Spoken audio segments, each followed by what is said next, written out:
In today's video, I'm going to teach you way to lock objects to prevent accidental moves. If you've ever nudged a carefully placed shape, image, or table and knocked your layout out of alignment, this will save you time and frustration. Locking an object is a simple way to freeze it in place so you can keep designing confidently around it. Think of it as pinning something to the page. It stays exactly where you put it until you choose to change it. First, identify the object you want to protect. This could be a logo, a header image, a diagram, a table, or any decorative element that you've already aligned and sized perfectly. Click it to select it.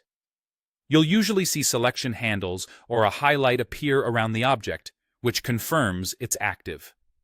Taking a quick moment to verify you've selected the correct item is important, especially in busy documents where multiple elements might overlap or sit very close together. With the object selected, open the context menu by right-clicking directly on it. From that menu, choose Lock. The wording may appear slightly differently across apps. Sometimes you'll see Lock, Lock Object, or similar, but the function is the same. The instant you apply it, that object becomes anchored. You won't be able to drag it, resize it, rotate it, or accidentally nudge it off grid. In many tools, you'll notice a small visual indicator, such as a lock icon or a change in how the selection looks, signaling that the lock is active. This lets you keep editing surrounding content without worrying about shifting a critical element. If you don't see the lock option, double-check that the object is truly selected and that you right-clicked on the object itself, not on empty canvas space. In some environments, certain items or special pages may restrict locking, or permissions may limit what you can modify.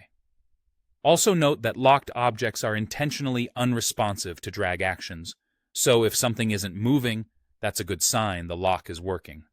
That's all there is to it.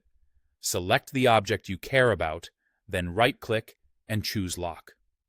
Use this anytime you've finished positioning a key element and want to protect your layout as you continue building.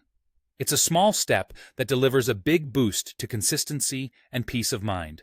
Thanks for watching, and happy designing.